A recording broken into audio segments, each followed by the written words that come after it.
So on the bench today, we've got a set of Redline Weber 44 IDFs. Vintage Volks only uses real, true Redline Weber carburetors. We do not use the China copies.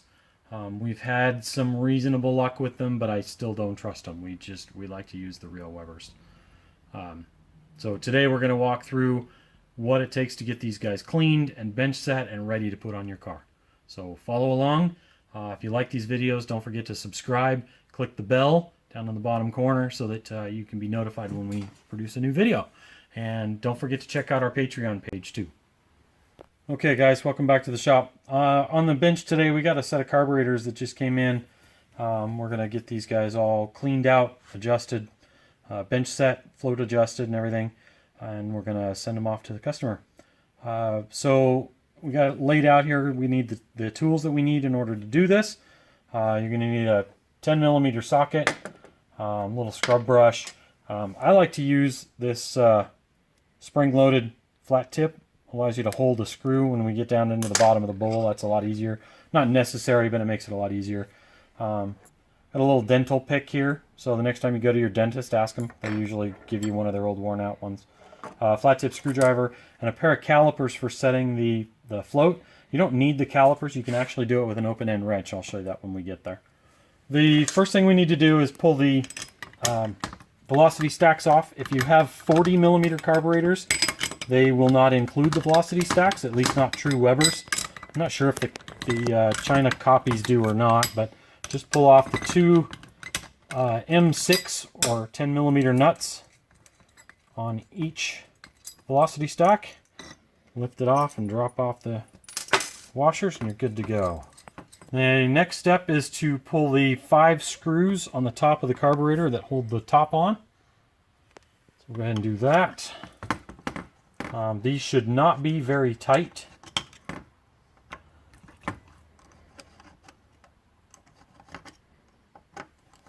Now that we've removed the 5 screws, we're going to go ahead and take the main jet stacks out as well.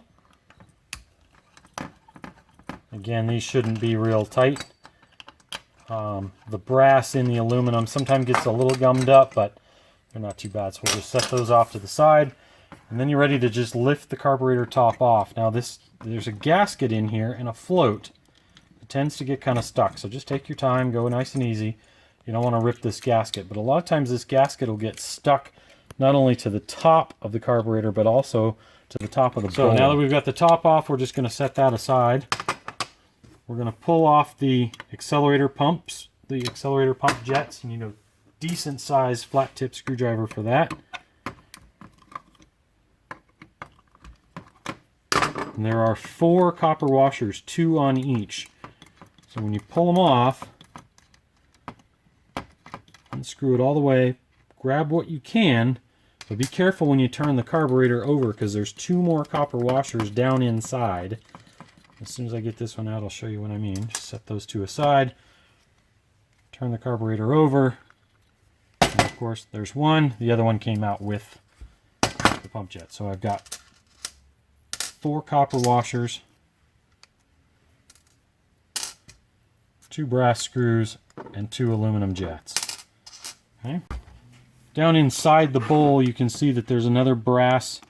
This is actually called a bypass valve. So we're going to pull that guy out.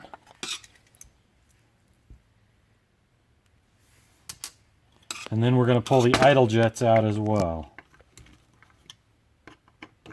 And it's a whole lot easier to pull these idle jets out if you do it with the top off the carburetor, because then you're not trying to deal with the fuel inlet. It tends to get in your way. So when you pull them off, there are 2 rubber O-rings in here. This is what we use the dental pick for, to pull those guys out. Sometimes they come off with the idle jets and sometimes they don't.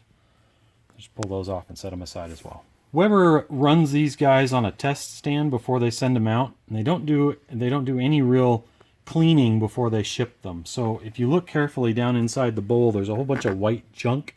That's what happens to gas when it's left inside a carburetor bowl. So we need to get some good carburetor cleaner and a little nylon bristle brush and rinse these guys out real good. This is by no means a product endorsement for gum out. It just happens to be what we have in the shop today. But we're going to simply spray the inside of the carburetor. Anytime you're doing this, make sure you're wearing eye goggles and using a good nylon bristle brush that's not going to fall apart with carburetor cleaner. See if you can get down in there and see. Just brush it around, get everything you can. Yeah, it's just like brushing your teeth. Now that I'm done brushing everything out, I'm going to give it a good rinse.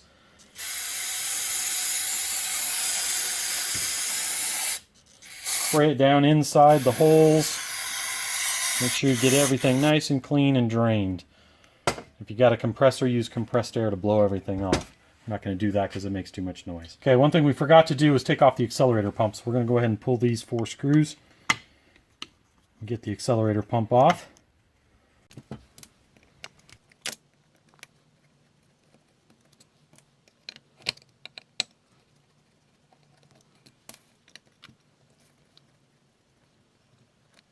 So what I did to get this off is I just put a screwdriver right along here, just pry it a little bit and it popped off.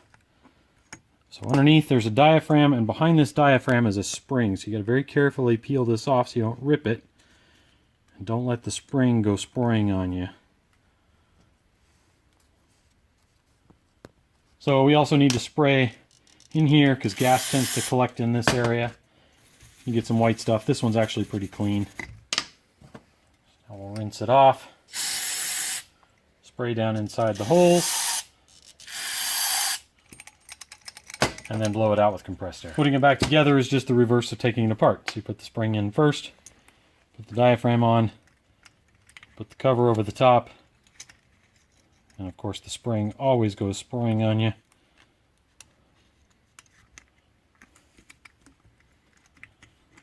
Just like that. Get a couple of screws in there to hold it in place and then tighten it all down. One thing you want to be careful of on a carburetor is do not over tighten things. They're just cast aluminum housings. Things strip and then you have a junk carburetor. So the next thing we're going to do is put the idle jets back in. We'll grab one of the idle jets and we'll put one of the rubber O-rings on it, drop it in the hole, screw it down. And again, don't tighten it too tight. It's just brass and it's just cast aluminum. It doesn't take very much pressure to hold these things in here. And again, it's a lot easier if you do these before you put the top back on, then you're not trying to deal with the fuel inlet port on the carburetor top. Now that we got this side all back together, we're going to flip it back up on its base, and we're going to put the pump jets back together. Or the accelerator jets back together. So 2 copper washers, one on either side of the jet itself, and then the screw down through the middle. Drop it in the hole and tighten it down.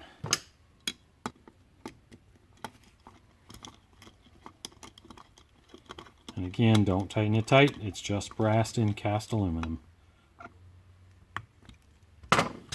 So many times when we take these things apart, we see screw heads that are messed up because somebody has cranked on them really tight.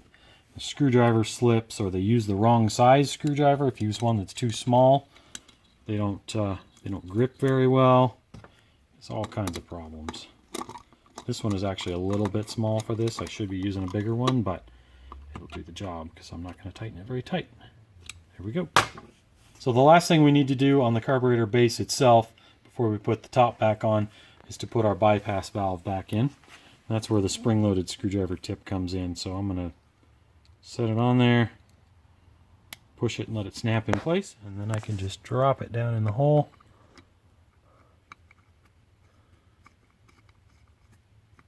And tighten it up.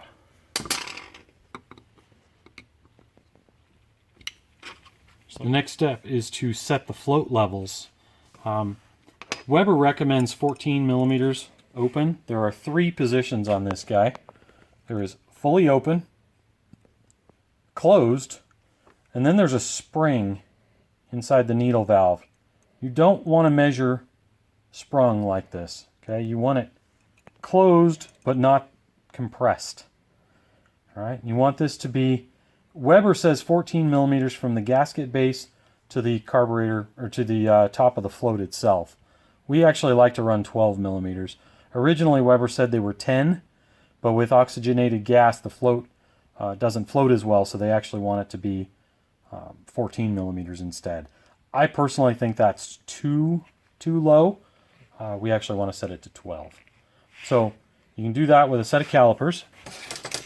Okay, so I've got my caliper set to 12 millimeters. I'll set it right up against the base, and you can see this one's close. It's actually a little bit too far. This is probably 13 millimeters. So what you do, just bend this little tab, stick your screwdriver in underneath the needles. Don't compress the needle, just hold the screwdriver up and bend the float down just a little bit. And then measure it again. Okay, and I'm still just a little bit off, so I'll do that again. Just keep doing that until you get it right. The next thing is to set the fully open position. We like to shoot for 23 to 25 millimeters somewhere. And this one is right, just about right. So I'm going to open it up just a little bit, and you just grab it and bend it.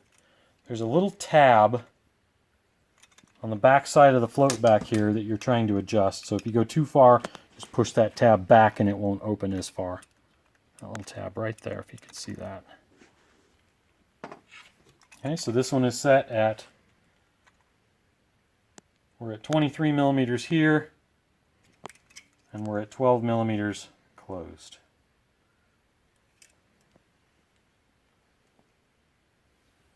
Now that we have the base of the carburetor done, the float set, everything's been nice and cleaned up, we're going to go ahead and put the top back on. One of the tricks we like to use is to put a little bit of chapstick on the gasket, because then it won't stick next time around. So we just set the top down, put the 5 screws in, and again, do not tighten these too tight, because you will strip threads out of the carburetor, and then it's junk. So the next thing to do is spray off your main jet stack. Again, we're just going to spray them with a little carb cleaner, and then hit them with compressed air. Now we can drop our 2 main jet stacks in there, tighten them up, and these guys should be just past snug. Don't tighten these very much at all. All you're trying to do is seal the main jet against the bottom of the carburetor. Okay, finally for assembly, we're going to go ahead and put the velocity stacks back on.